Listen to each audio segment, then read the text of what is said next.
Hello everyone, welcome to this year's session. Whether you are a teacher, a therapist, a caregiver, a medical professional or a parent, your participation means a great deal. You have chosen to spend your time learning, and that choice alone says something powerful about who you are and the work you do. Hope Up Foundation is built on a simple belief. Every person deserves dignity, access, and the chance to thrive. We work in underserved communities where support is limited and awareness is low. Our focus is on choosing to help bridge the gap between those who receive quality care and those who do not. We run outreach programs, connect families to resources, and work with frontline professionals to build the kind of knowledge that leads to real change on the ground. At Hope Up, we do not just talk about impact.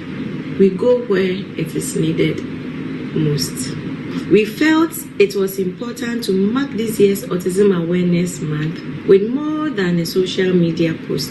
Autism affects millions of people worldwide.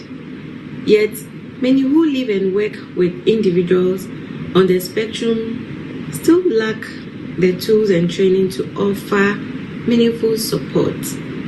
The gap is not a failure of effort. It is often a failure of access. And this webinar series exists to contribute to bridging that gap. For the period, we are bringing together some of the best minds in autism education, behavioral support, and inclusive practice to share what works. Over the next few days, you can expect sessions that are practical, honest, and grounded in real experience.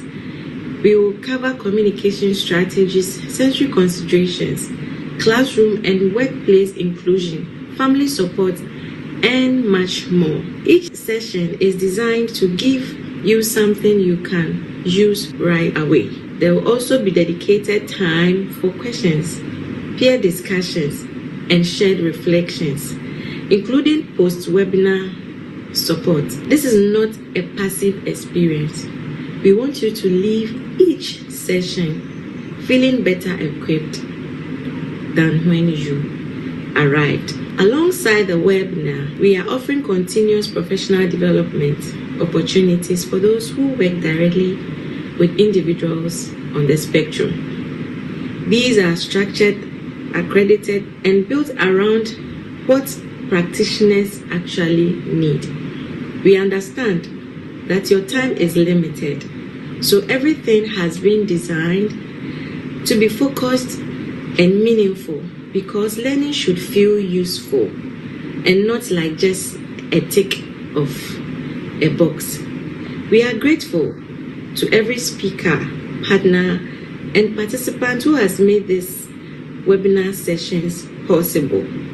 Most of all, we are grateful to you, the people who show up, who ask questions, who go back to their classrooms, clinics, homes, and try something different. You are the reason this work matters. On behalf of the entire Hope Up team, welcome to a week of learning, connection, and shared purpose. Let us make the most of it.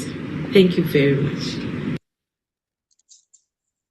Thank you very much for joining. And that is Madam Adelaide Atakwansa, the CEO of Hope Up Foundation.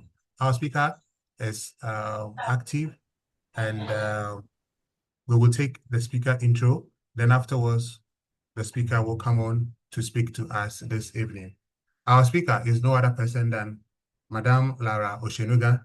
She is the director for Nesta and Nuggets, a child development specialist. Madam Lara Oshinuga is an early childhood educator who believes learning should feel like love in action. With a passion for helping young children fall in love with reading and writing, she uses creativity, child-centered strategies that spark curiosity and confidence. She also supports parents and this sound is communities.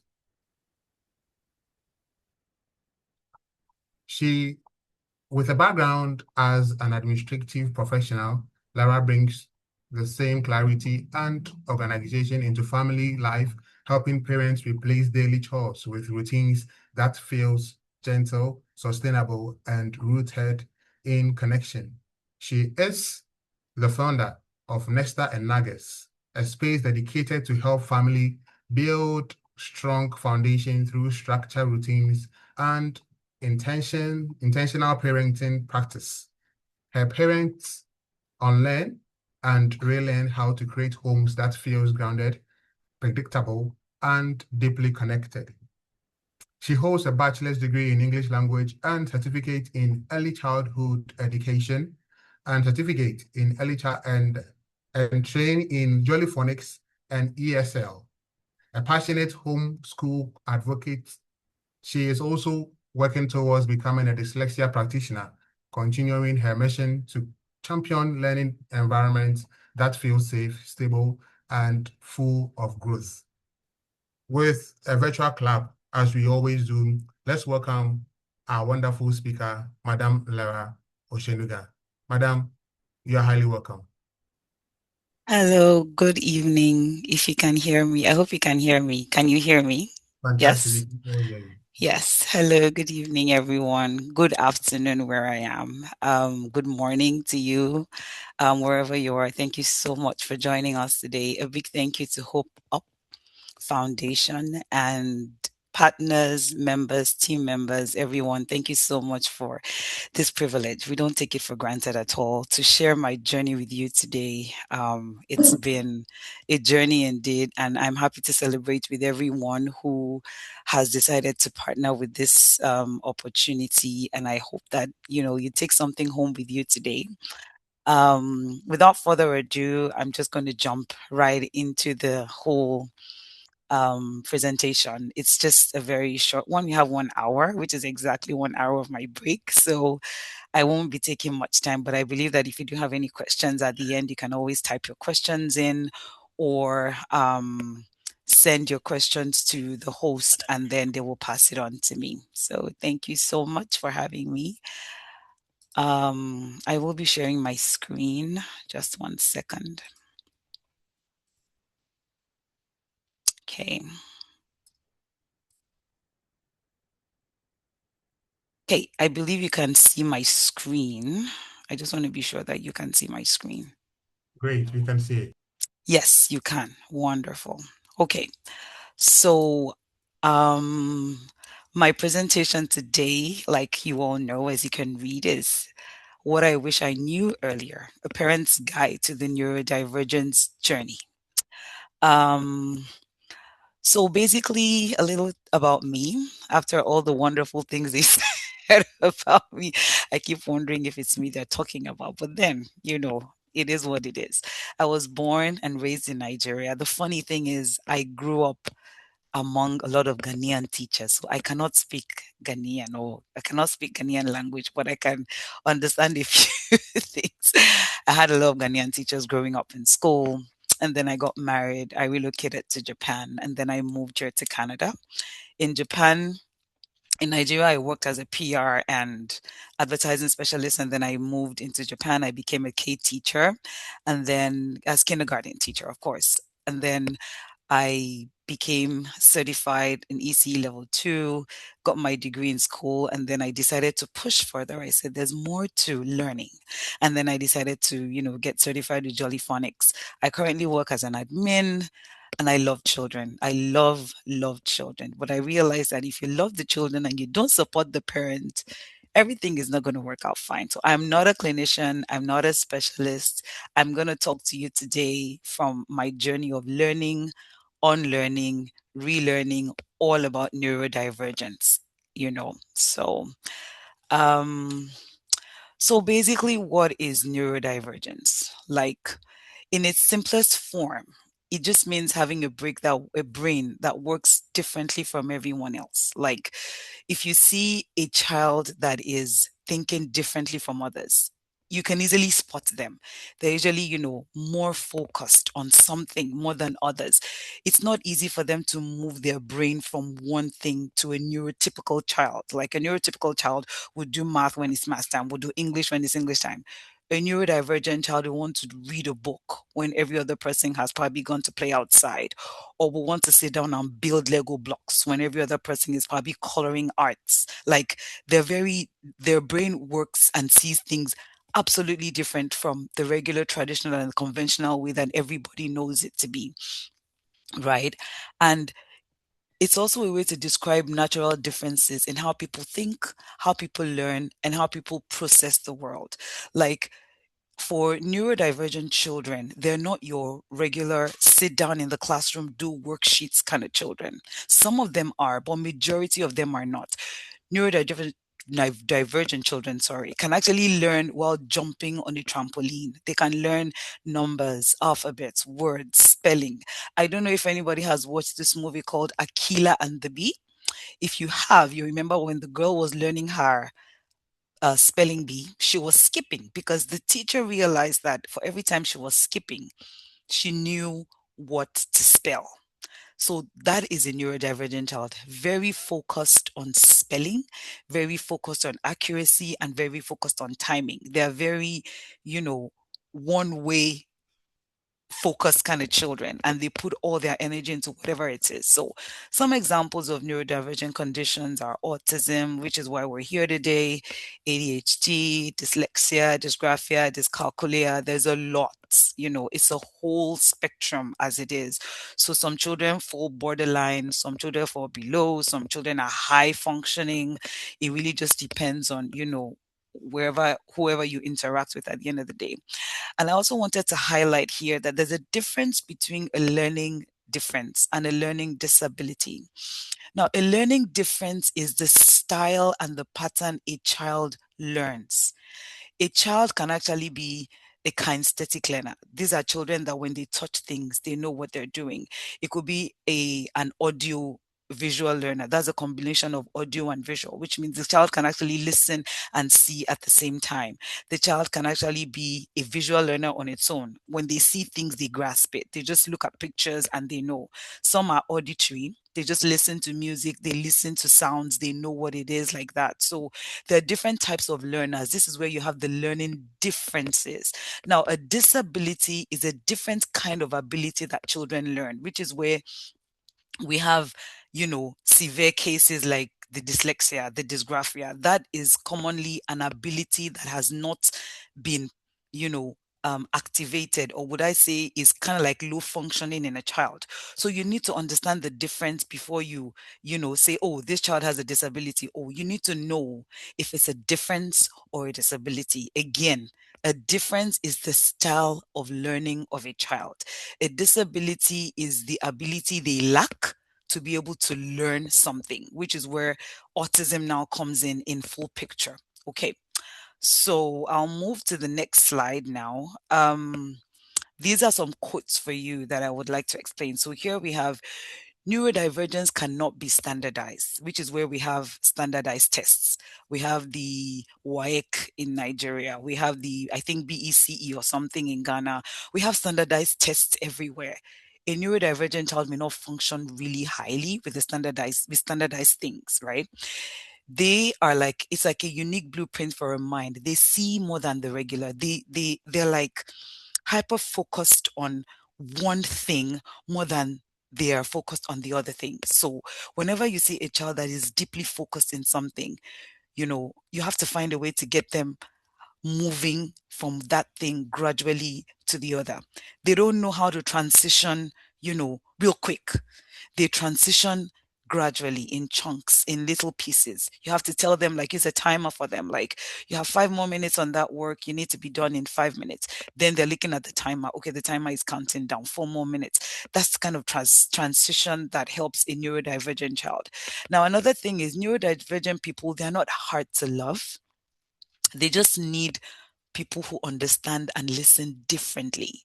Most of us have children that they can be very neurodivergent. I don't want to use the word difficult, because you realize that they have a very strong will. Another thing you need to know is they have strong will.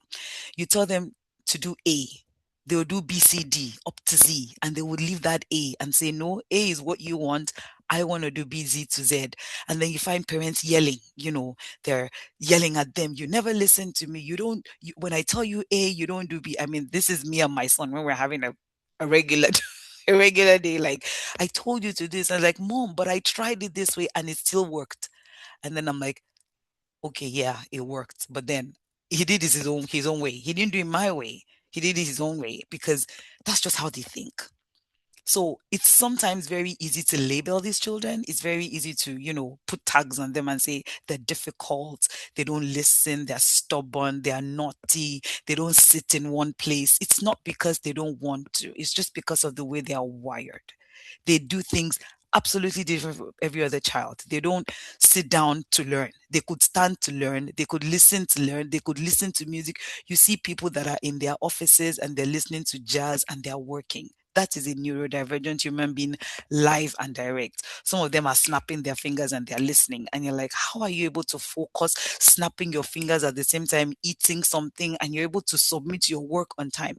That's how their brains think. It's just, they just don't do everything like every other person will do, right?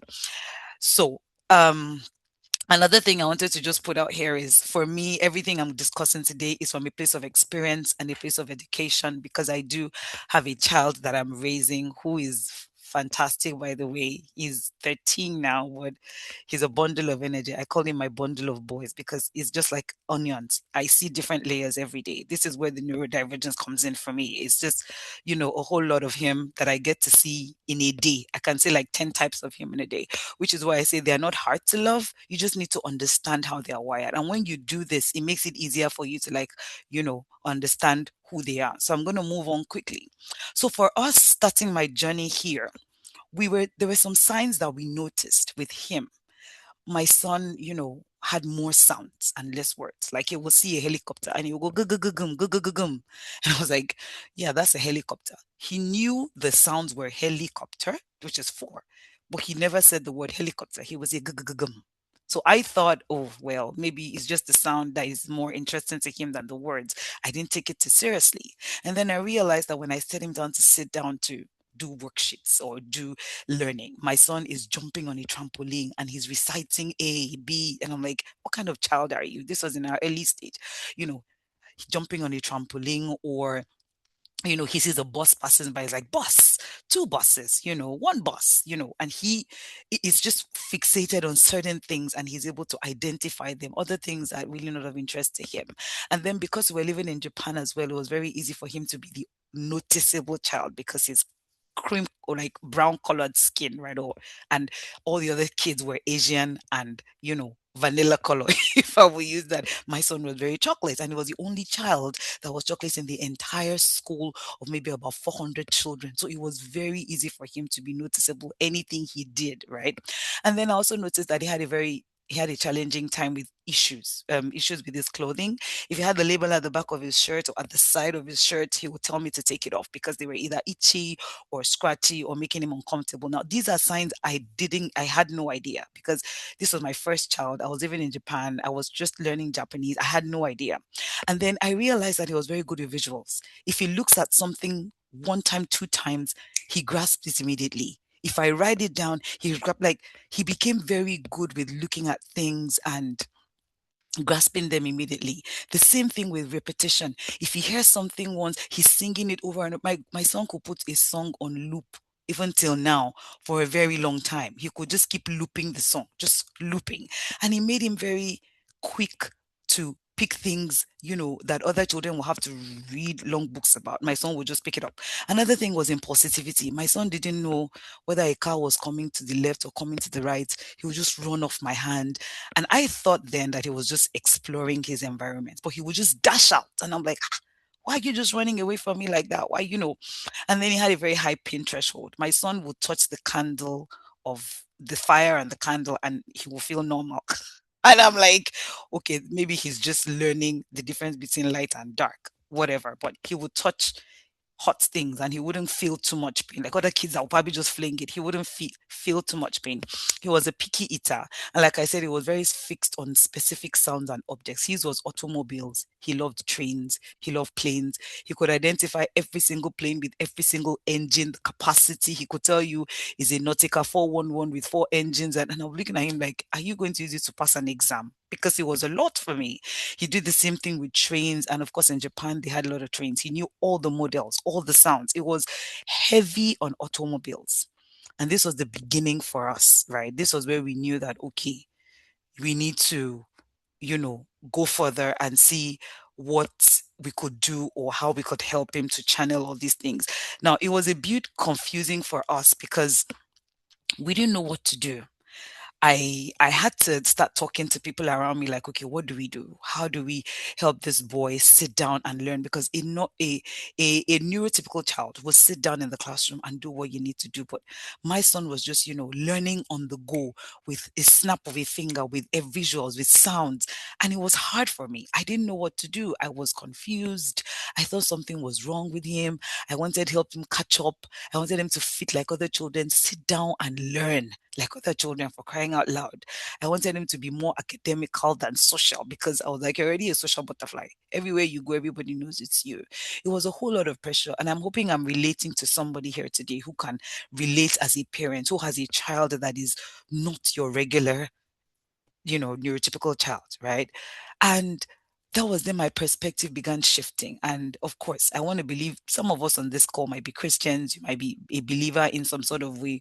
Whatever your belief is, you would have to go to some higher power to, pray and ask for direction. Like, what is happening? I need help. I was confused. I was unsure. And then one day I took a walk to the city office that was in Japan. And on my way, when I got there, I met this African lady. I've been in Japan for how many years? 8 years of my life. I had never seen anybody like her. And she sat down and she had a son who happened to be my son's mate. And they just clicked and they were talking. And I was like, oh, what school does he go? She goes, oh, she homeschools him. That was the first time I ever heard about homeschooling. I was like, what in the world is homeschooling? Who homeschools a child? What does that even mean? She said, oh, it's my first time meeting her. If I want to come over to her house, I could come, which I found very strange. Yeah, meeting me for the first time, like, come over to my house. Okay. We got to her house and my perspective shifted. Her entire house, her walls were covered in posters, books, toys, educational toys, visuals, timers, calendars. Everything was to detail. And my son just got into it. Monday, Tuesday, Wednesday. And I was like, it was like an experience, like an opening for me. Right. And she sat me down. She told me how she was homeschooling her son, how they were working together every day. He was not going to the traditional school. I now started reading up on child development, child support. I think that was where my love for children really started. I started understanding the perspective my child was coming from. He wasn't being naughty. He won't just wake up in the morning and say, I want to annoy my mom today, or I want to stress her today. And I realized that communication could be anything. As long as it's a message he was trying to pass along to me, he could tap me, it could be a song, it could be anything. I realized that learning does not have to be the conventional, traditional sit down and learn, write your worksheets, do your, papers, you know. And that kind of like moved me from fear to understanding, from comparing him to accepting him as he is. And it changed my perspective on a lot of things. And by the way, I quit my job for a whole year. I had to tell my husband, I said, look, it's going to be difficult, but somebody has to sit back and help this boy grow.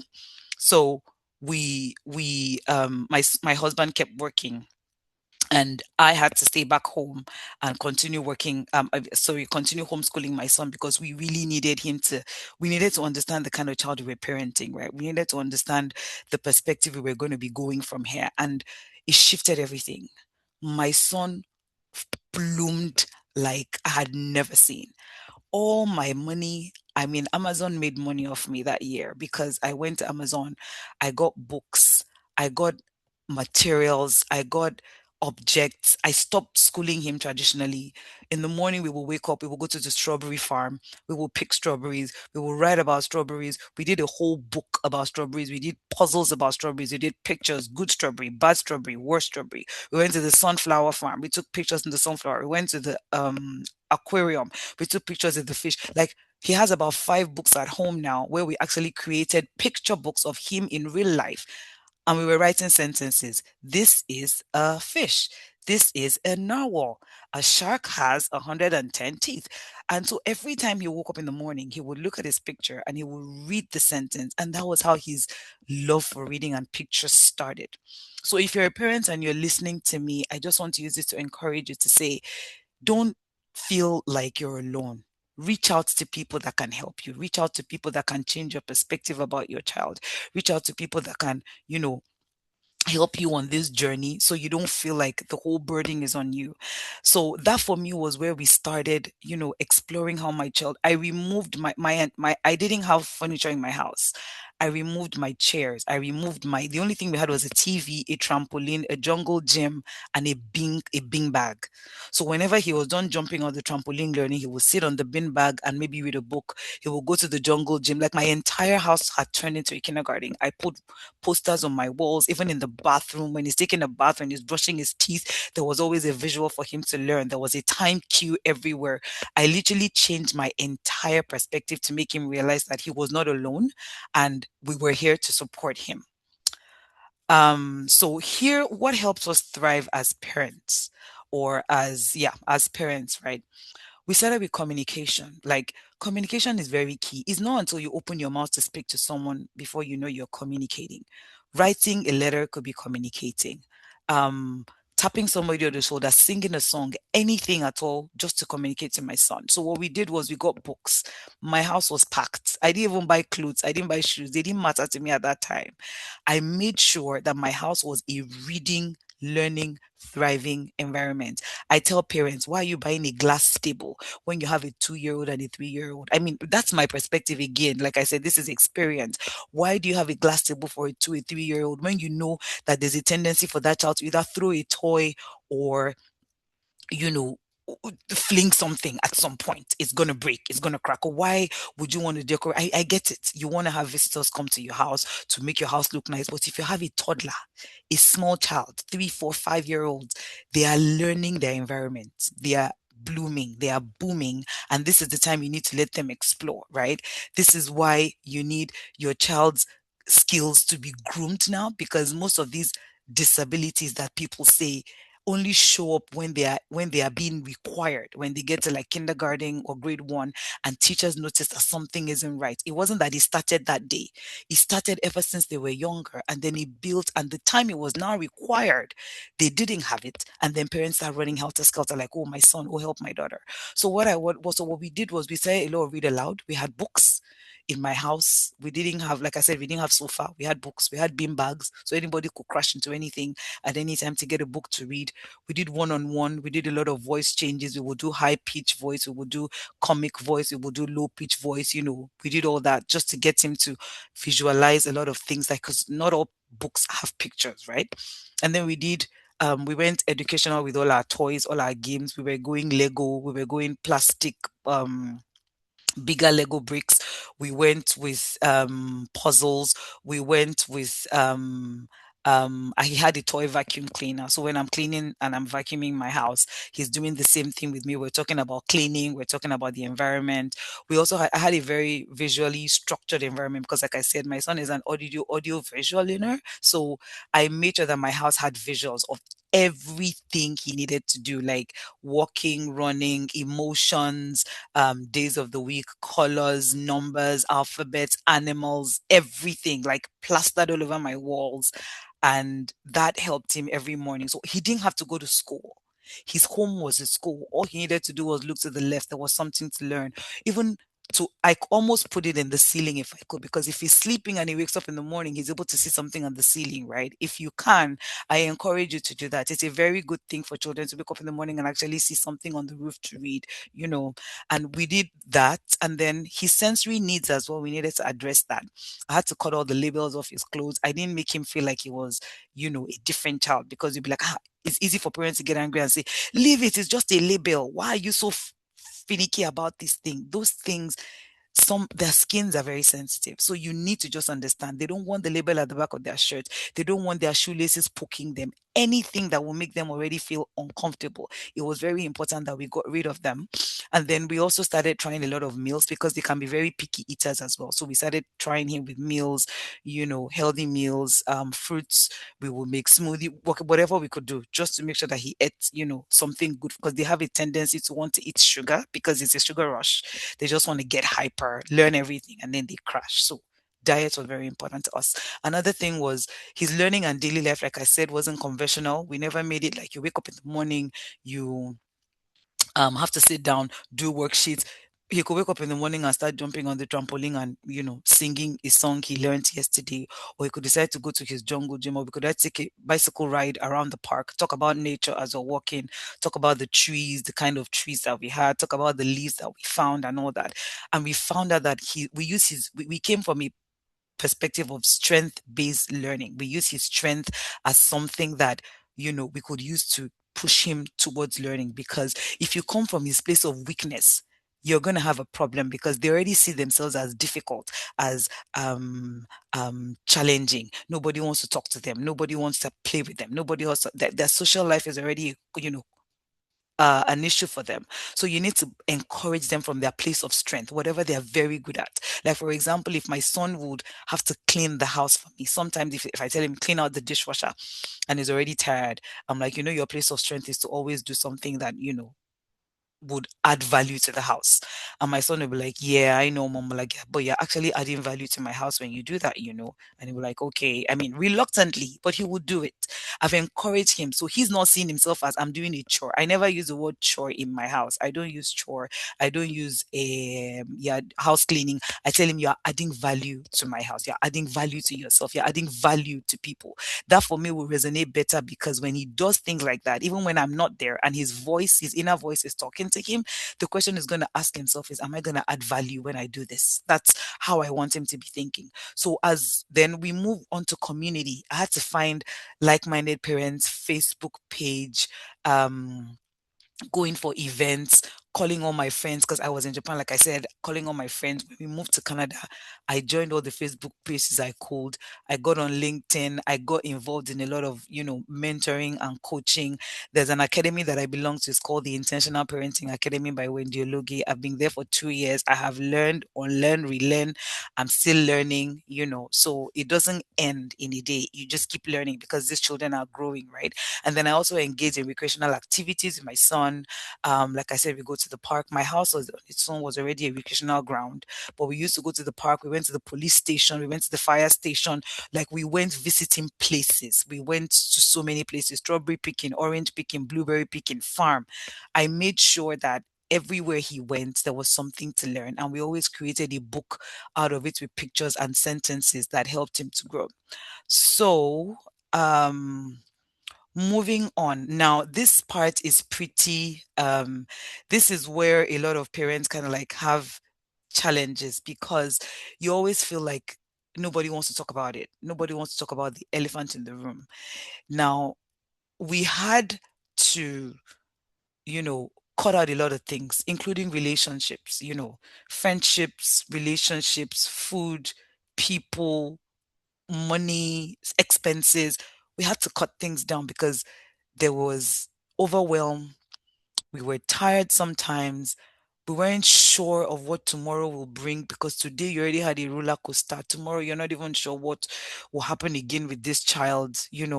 There's anxiety, there's confusion. Your husband will say A, as my wife, me, the wife, I'll say B. My son is confused. Who do I listen to? I'm trying to calm my husband now. He's trying to calm me down. We're both stressed. It was just a whole lot. And this is where it comes in for a lot of parents. Like, you're going to feel the emotions, right? It's going to come. Sometimes you even ask yourself, like, what am I going to do? Like, you will be confused. There will be times when you're confused, you don't know what to do. But these are the times you want to reach out to groups. These are the time you can, send an email, find a coach, find a community to belong to, where you can actually enjoy having a neurodivergent child. Because I tell you, these children are geniuses. These children are filled with so much passion for things that you don't find in regular neurotypical children. They exude this beauty that you can't put your finger on it. They come with a lot of, work. But if you're ready to do the work, and I believe it is the same for every child, you have to be ready to do the work, right? when we moved, there were, issues. I mean, there was a day I was in school, I was at work, and I got a call from my son's school. Like the principal said, "Oh, we need to talk." I said, "Hi, this boy has done it again." He was like 6. And the principal said, "You know what? I love your son, but if he runs away from the park again one more time, we're gonna have to tell him to come home for a day or two." I say, as kindergarten, what does he know? Apparently, there were 2 parks, one park here and another park behind it. My son loved the park that was behind, but the school was not allowed to go beyond the first park. So as soon as he saw that nobody was looking, he would run to the second park. Then after recess, they had to start running to the second park to get him back. And I had to explain to the principal. I said, "Look, this is what is happening and all that." But they worked with me, right? For me, they had to be patient enough to work with me, right? And they made me understand that, look, these are the rules. We're more concerned about safety. We get it. Your child is, quite happy about the other park, but our boundaries stop with this park because this park for the school. The other park is for the other school, and we don't want any issues. So I had to sit him down at 6 years old. It was challenging, but I had to sit him down. I said, either you stay home or you go to school. You choose. And he was like, he wants to go. I said, you got rules. If you go to school, these are rules. You've got to follow the school rules. If you don't, you're going to have to stay home with me, and we're going to have to do the homeschooling continue. He goes, no, mommy, I'm going to behave. And he did. We never had a call from the school. We never had it. He behaved himself and he stayed in the park, that was closer to school. So these are the joys that you're going to experience at the end of the day. If you're patient and you do the work, you can't parent by chance. You're not going to do it on a chance thing, right? Now, the good thing is, you're going to see the growth as they grow. My son, as of 5 6 years old, could not sit down right now. In fact, if he sits too much, I chase him from the chair, like, please get up, go and do go and do something. He's calmer now because we put in the work, right? You're going to see the positives of patience. You're going to be, you're going to see more compassion in your child and in yourself because you've learned how to forgive yourself. You've learned your triggers. You've learned the things that, also trigger your son so that, or your child, whenever, something is about to happen. Both of you are happy together. Your family is more defined. You guys have values. You have a value system. You have a structure that is in place because you cannot parent neurodivergent children on chance. Like, oh, tomorrow we're going to do, no. They need to know what they're doing on Monday, Tuesday, Wednesday, Thursday, Friday. The time, you need to have it outlined and mapped. Even if it's a visual you're going to put out there, they need it. It's also a journey of self-discovery. There's a lot of relief when you're in a community that understands you. I tell people again, be very careful. Relationships can also influence because it's very easy to compare your child with another person's child. The comparison may come in, and that is why you need to understand the relationships, because your child will go to someone else's and they're like, oh, every time a child comes, they're always breaking my cup, or they broke my TV remote or something. If that is the kind of house, I personally will advise you don't take your child. Let them stay in the house or go to somewhere else where they'll be more celebrated than tolerated. You don't want an environment where your child is more tolerated than they're celebrated, right? I'll quickly move on. So, question for you, right? This is a reflection of everything we've talked about so far. Now, what is one assumption about neurodivergence you think you are willing to rethink today? Like I said, if you have neurodivergent children, right, around you, one thing you want to do with them is ensure that you don't put too much pressure on yourself and you don't put too much pressure on them either, because it's very easy to get overwhelmed. It's very easy to get confused. It's very easy for you not to even, like, you just get lost. And then you start hitting this child, you start yelling at them, you start raising your voice, you call them names, you label them. I am one of the parents, they'll say it's gentle parenting, they say it's Gen Z parenting, believe whatever you want to believe. I am not one of the parents that wants, I mean, I used to do it. I used to spank my child when he did something wrong, right? But then I realized that he wasn't doing it deliberately. When your child does something that you don't like or you're not comfortable with, guess what? It's not because they want to, but because they lack that skill. That's why you have a lot of children that cannot regulate themselves when they are angry. They're upset about something. They either slam things, or they throw bottles, or they are hitting, or they're talking back, or they're pretty much, they get violent. It's not because They're trying to annoy you. They don't have the skill called regulation. And what do you do as a parent? That is not the time for you to say, get out of here. You always do this to me. Go and sit down in that corner. You're not teaching the skill. You're adding more to the problems you already have. What you want to do is leave that child for that moment. Don't talk. Let them go all out. When they are done, you will now bring them in. Talk about what the problem is and tell them to give you 3 ways in which they can actually better regulate themselves when this kind of thing happens. For example, I can listen to music. For example, I can walk away. For example, I can decide to read a book. For example, I can decide to go to my room and just close the door and just lay on my bed. For example, I may just decide to hug a pillow. For example, I may decide to take a walk. Let them give you at least 3 solutions that they think can help them. Because guess what? If you're the one that prefers that solution, you're going to be preferring solutions for them all the time. If it comes from them and they say, Mom, I really don't know, I just need, I'm like, think, what about maybe take a walk? What about this? What about that? I'm not saying that will work for you, but do you want to, when they're calmer, do you want to give me like 3 things that you think would help you whenever you're having this kind of mood or you're not? And first of all, identify your triggers. Sometimes it could be hunger. When they say the word hunger, a hungry child and an angry child, you don't want to see. It's a thing.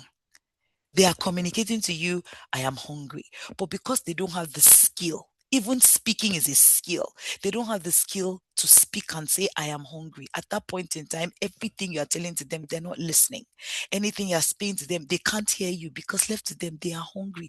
You're not listening to what they're trying to say at that point. And they lack that skill to express to you exactly what is going on with them. But if you teach them and say, let's sit down and identify exactly what's wrong. Are you hungry?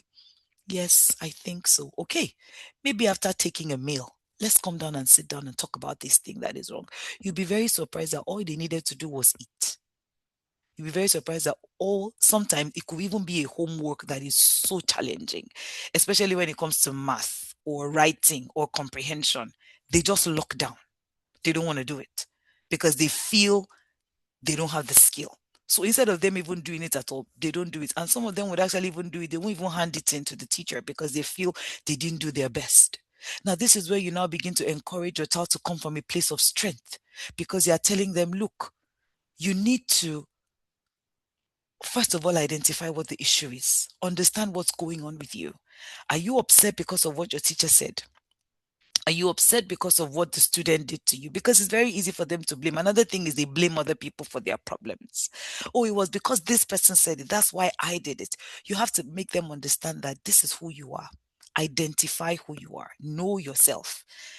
The trigger is this person is going to come to you to say this, and it's going to get you mad. It's going to get you upset. It's going to get you angry, right? And the moment they start identifying their stress points, it helps them, say, oh, right, that's true. I was wrong, and I will do better next time. Honestly, these children are they are very easy to love if you can understand them, but you also need to help them build structure. Help them build structure in the sense that understand the kind of learners that they are, whether they are audio learners, visual learners, kinesthetic learners, find out the kind of learners that they are. When you understand the kind of learning style your child, utilizes, it makes it easier for you as a parent to approach them and help them understand whatever it is they are going through. Because as parents, we tend to yell, we tend to hit, we tend to beat. And I ask you, when you hit them and you spank them, does it really solve the problem? Because if that same child goes to school, you're handing down the hand for them to beat, they will go and do the same thing when they get out there. Unfortunately, our generation, we took it well. This generation of children, they're not your regular that you just, hit and say it's okay. Social media, we hear. But what I'm trying to say is understand what is wrong with the child first. It could even be you. You might just be the one overreacting. Maybe you had a bad day at work.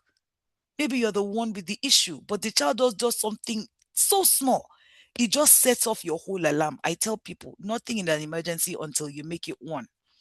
Which takes me to I think this should be my very last slide because like I said, I'm on break and I need to round up so that if there are any questions, we can finish on time. Now, when you decide to start spanking your child or hitting them every time they do something wrong, like that's your only resort, and there's something, pa, you slap, po, you hit.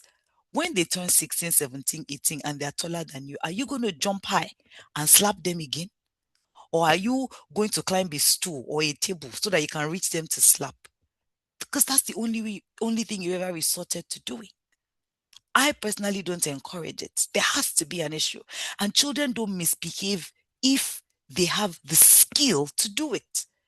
If the skill is present in this child and you have raised that child on structure and routine, they know what to do. I'm not saying they're not going to get lazy at some point and they were like, I just don't feel like it. Yes, we all get to that point, but they have that skill. So when you tell them to do it, it's easier for them to go into that skill, use it, and move on. But when they don't have it, they start throwing tantrums. And when you now hit them, one day they'll just tell you, Chebi, you are going to hit me now, and then we move on. What are you going to do from there? Because that's the only thing you've ever resolved to. Hitting, slapping, punching, yelling, especially. And I tell people, yelling becomes their inner voice, right? At some point, they'll just shut down whenever you yell. In fact, it will get so bad that, and I see this happening in a lot of homes, when you yell, your children will now respond because that's what they are used to. Whenever they hear you say something in a calm voice, they're like, okay, mommy is not serious yet, or daddy is not serious yet. When hey, that's when they start running. It doesn't have to get to that point because you've raised them to understand that my loud voice is emergency, and it is really not.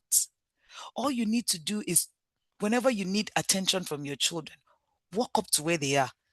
You're supposed to be in your class at this time, right? And you're really behind schedule. Trust me, they will listen far faster and more than you having to yell miles away. They will just think, oh God, here comes this mother with this emergency. They've come again. What am I teaching you today? Neurodivergent children don't need to be changed. They need to be understood. Don't try to change them. Changing them means you're trying to change who they have been created to be. You are not a creator.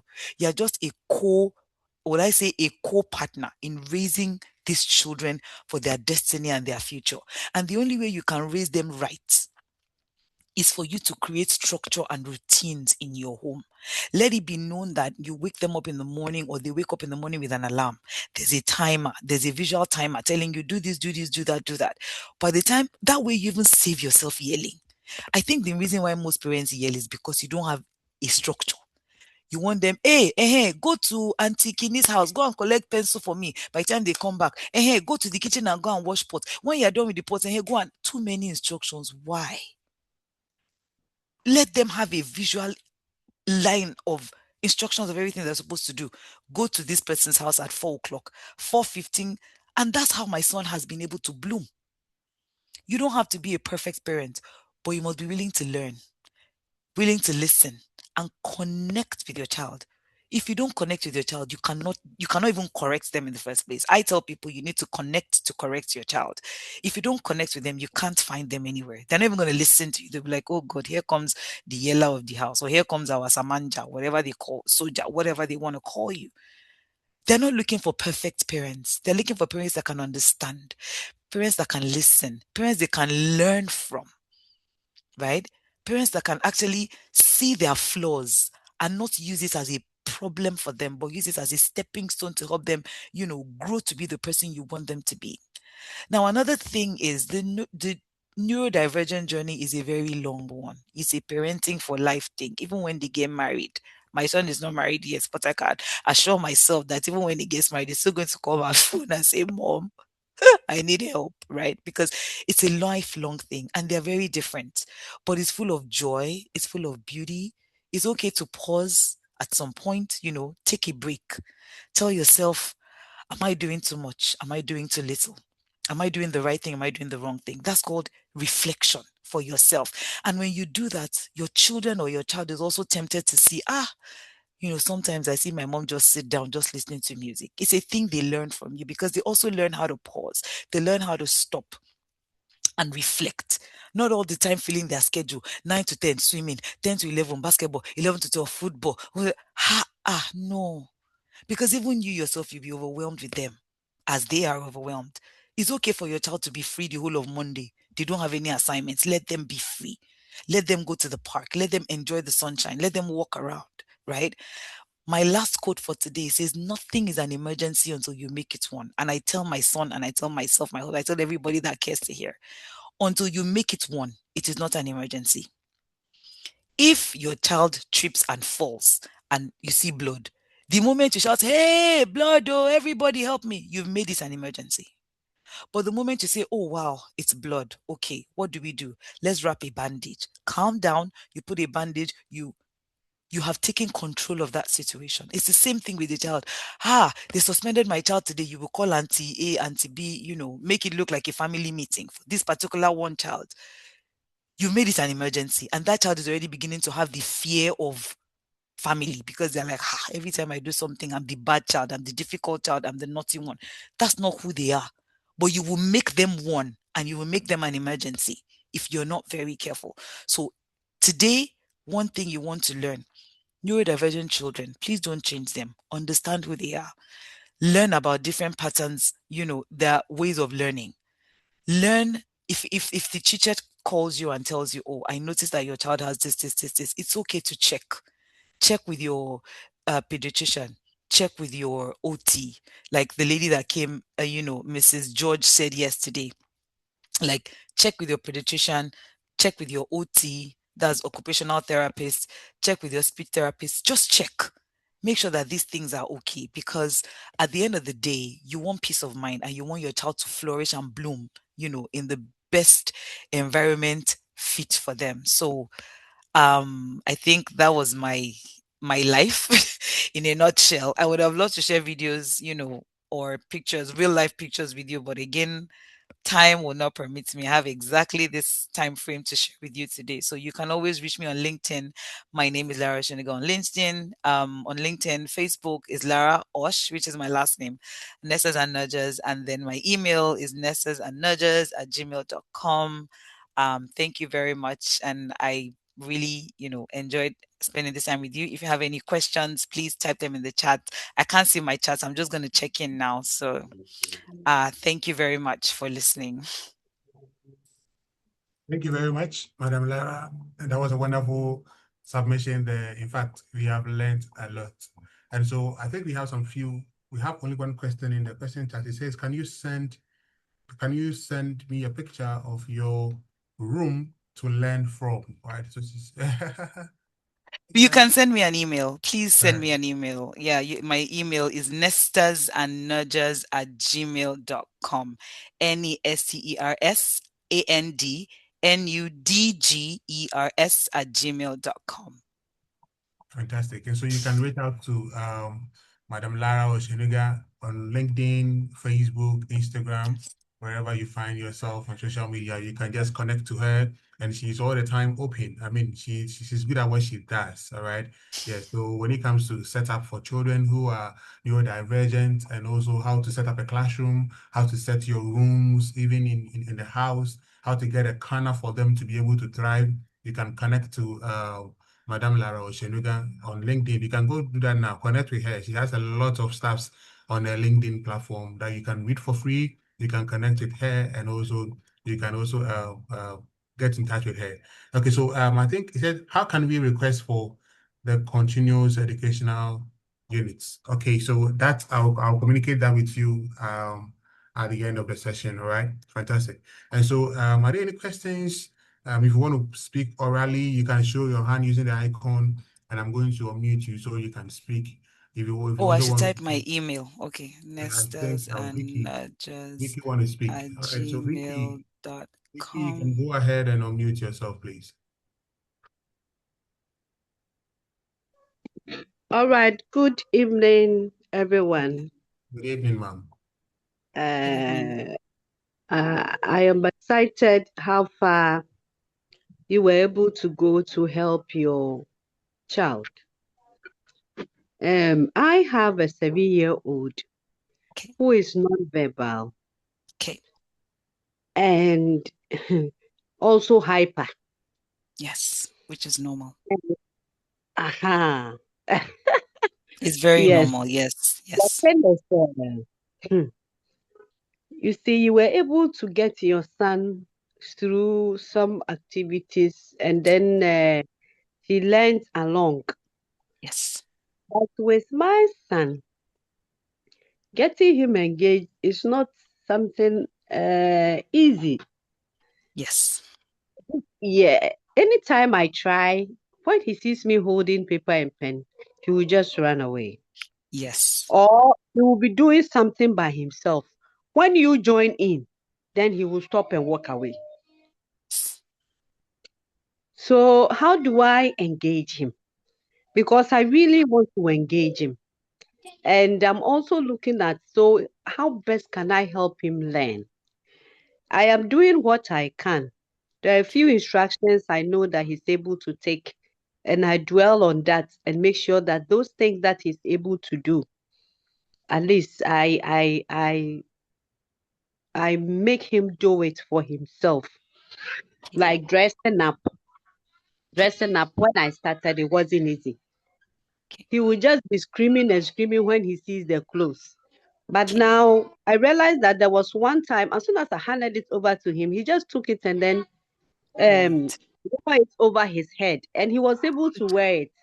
So I was like, okay, so it means that when he brings those escape routes, I need not give up, but Yes. to continue and be consistent. I am very patient. I know that all the Good. things will happen. Initially, we were not potty trained, but Good. I don't know. As I continued, just one day, it took just one day, Yes. and he was out of it. And now we are fine. We can go anywhere. Just that when we go to a new place, I have to show him the washroom. Go Yes. there with him for him to see that this is the washroom. Other than that, he will not go because he doesn't know that washroom. So now my biggest challenge, hey, he's Okay. coming. My biggest challenge, my biggest challenge is how I can help him learn. Okay. How I can help him learn. Now Okay. I'm getting a speech device for him. Okay. I don't know how far we can go with that. Okay. We are in speech therapy. Okay. Uh-huh.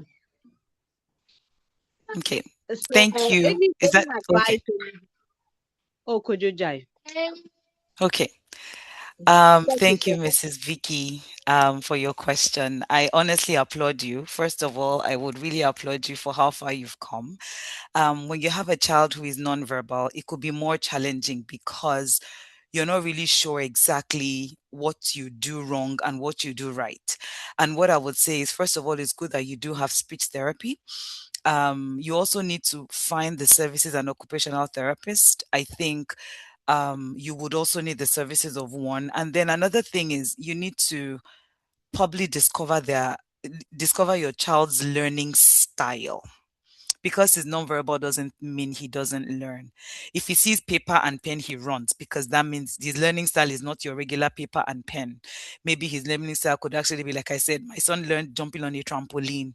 My son learned, by throwing bean bags, like different stuff. So you don't want to use the one size fits all that everybody is using now, to teach children. So my advice will be, first of all, discover the learning style of your child. If he likes to listen, or he likes to see, or he likes to touch, or she likes to touch, or some of them even learn outdoors. You don't necessarily have to put him or her on a chair to sit down and start writing.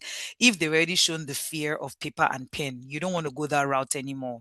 And then another thing is consistency and structure. Like I said, the only way you can help this child is to find out the learning style. If the child is an audio learner, play music, play words, right? There's a new thing they're selling on Amazon now. It's called a C pen. I think it's called a C pen. A C pen is a very small space, quite expensive, but if it's something, I know they do some other ones that are for children that are not too expensive. A C pen is a very small pen where you can actually hold it against the line of the book. So you read, I'm going to turn. So for example, if I have a book and I have a C pen, I will press record. C pen will actually record all the lines. I think it's going to record maybe a couple of lines, and then you press play, and the C pen will actually read out everything that has been written in that that you recorded on that line, and then you read out, and then the child will actually be able to understand, what has been said. So you might want to look into a lot of devices, as well as a lot of hands-on stuff that your child can actually learn. And like I said, if I'm hoping that your child is very, good with listening or visuals. These are very strong ways at which you can actually help your child grow. So don't give up. Whenever they have clothes, you don't have to force the clothes on them. Like, don't force the clothes on your child to say, oh, come and wear this. Tell your child to take you to where the clothes are. Let him or her pick what they want to wear. Let them wear it, in front of you. Applaud them and say, good, you're wearing your clothes by yourself. So you don't put your own strong will on them, because which is what you're trying to do by giving him a paper and a pen. You're trying to make him do what you want, trying to make the child learn. So when you talk with the speech therapist or the OT, ask them, what other ways you can actually use, or what other mechanics or whatever devices you can also use as well to help your child learn. So like I said, I tell people, if you don't have a library in your home and you have a beautiful dining table, or you have lovely decoration in your house, you are not ready to have a toddler. Because your books, the house has to be as environment friendly as possible to engage that child. Your environment is an engagement already for that child. Don't make it look all aesthetic with crafts and wooden things and all, and your child cannot even sit down to do anything except, oh, I'm going to break mommy's vase if I move to the left too much, or if I move to the right, I'll break a TV. You don't want that kind of environment for a child. So I would say, let your child roam freely. Let them express and study their pattern of eating, pattern of sleeping, pattern of learning. That would also now give you an idea of the kind of activities you can actually use. If you need help, like I said, ChatGPT has always helped a lot of us right now, a lot of parents right now. But you also have to be very careful, because there's a way you can actually criticize ChatGPT to give you ideas of what you can use. So you can also email me, with any other things. I can always redirect you to some of the websites that I kind of like use.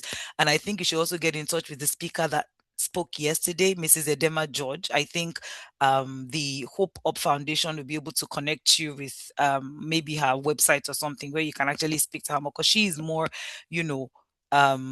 she had a lot to say yesterday about exactly the questions you're asking today. So I hope that has helped, but please don't spank that child.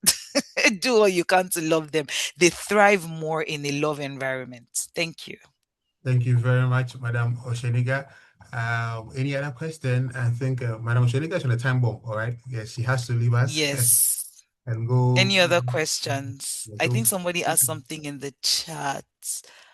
Many Okay, parents someone read. is, Ramat is asking, Yes. how do I help my daughter with her communication? Okay, her communication is poor. So I think that will be the last one you take, and then you can take the pass. Sure. Okay, communication, it depends. So I don't really understand what you mean by communication. Communication could be a lot of things. It could be, I want to believe you want to say speaking. I want to believe, because communication could also be writing. It could be drawing. It could be reading. It could be painting, like anything to send a message across. I typed my email earlier. Oh, her grammar is bad. Okay, so again, I would always pull parents back. What kind of learner is your child?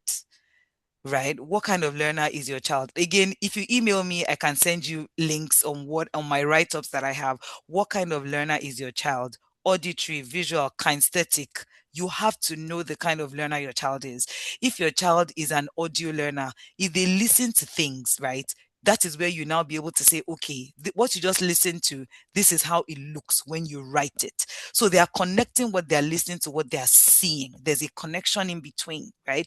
If they are touching something, you write it down and tell them, oh, what you're touching is called a car. You write down the word CAR. They can actually identify seeing, touching, and hearing all together, and they can actually know exactly what you're talking about. So what I would really encourage you, Ramat, is discover the kind of learning pattern your child has. If you email me, I can lead you to a website where you can actually, do like a little test to discover the kind of learning pattern your child. If they are the kind of people that enjoy writing a lot, or reading a lot, or listening to music while they're working, or touching things. Like, there are 5 different types of learners. I can't go into that now, but I think for the grammar part, again, it may depend on what she's also listening to and what she's seeing. So, and you also want to be sure that it is not a disability, like she has maybe dyslexia, or she's not able to read and she's just seeing B as D, or she's seeing X as Y, or she's in F as T. So these are the kind of things you want to be sure that before you say her grammar is bad, there's got to be an underlying factor. Is either a learning pattern, maybe the way she's learning it is how she's speaking it, or the way she's listening to it is how she's speaking it. So there has to be an underlying factor, like I said, that is that you're seeing the outcome of this grammar that is giving you concerns. It could just be something she picks up from friends and she doesn't know is wrong. So you need the extra work of sitting down with her to find out, why she's spelling this way or why she's speaking this way. When you discover that, you'll now be able to know what approach to use to help her. Or you can always email me again and I can always redirect you to where best, you can always find solutions to these things. But yes, I think that's my answer for you. I hope I helped you. Considering the fact that most parents don't know the fact that children have differences in terms of learning, it has been difficult giving proper help to such children as a teacher. Yes, the teachers need training.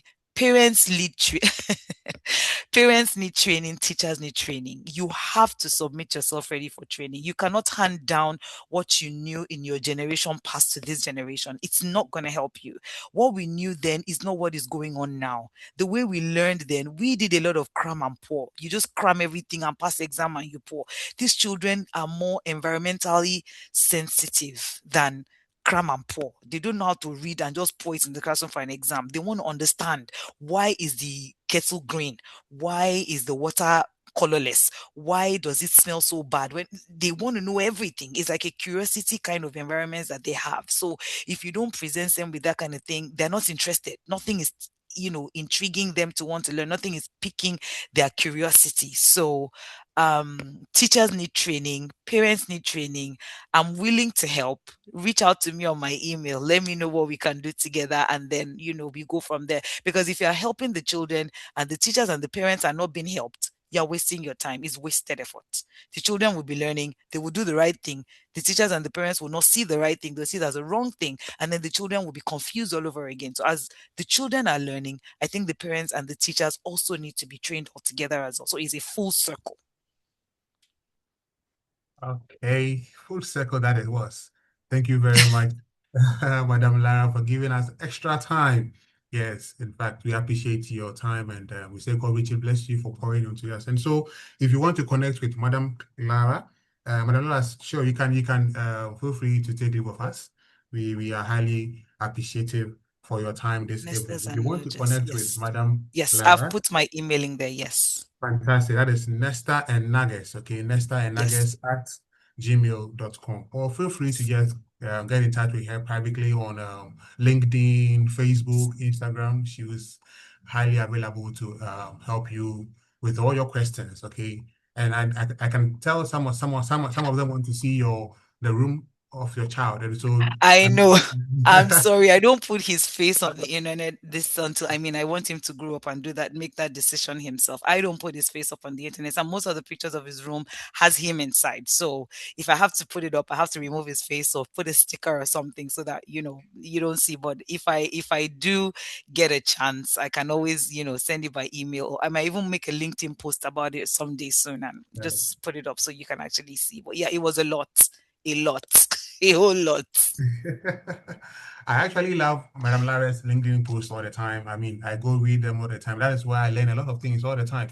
And so that's why I'm saying that feel free to connect with her. She does a lot of LinkedIn posts, and it's all about educative stuff for children who are on the neurodivergent spectrum. So thank you very much, Madam Lara. I want to say God richly bless you and bless you so much. All right. And so bye. Yes. And so to end today, we want to say that tomorrow we have the third session of our autism webinar, which is on Wednesday. That will be handled by Madam Batu Kazmi. Madam Batu Kazmi is an educator, mentor, advocate, and also a lecturer.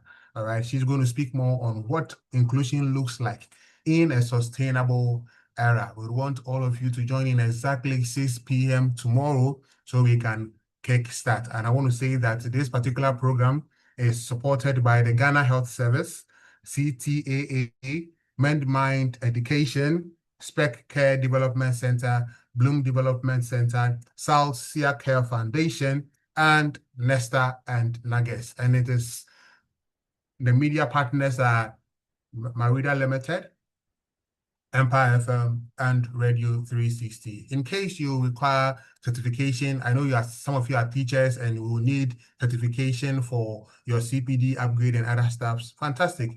This is a free program, but then also you would want to support the NGO with an amount of 50 Ghana cedis just to request for a certification. All right, so we'll give you a certification which is accredited by the Ghana Health Service as well, and also CTAA, Mend Mind Education, and Bloom's Development Center. All right. And so thank you very much for your time this evening. My name is David Nanamu Aminsa, the Operations Director for Hope Up Foundation. And you can also as well visit our Facebook page on Hope Up Foundation, okay? On Facebook, Instagram, X, TikTok, all right? This particular month of April, we have made substantive posts on autism spectrum disorder achievements.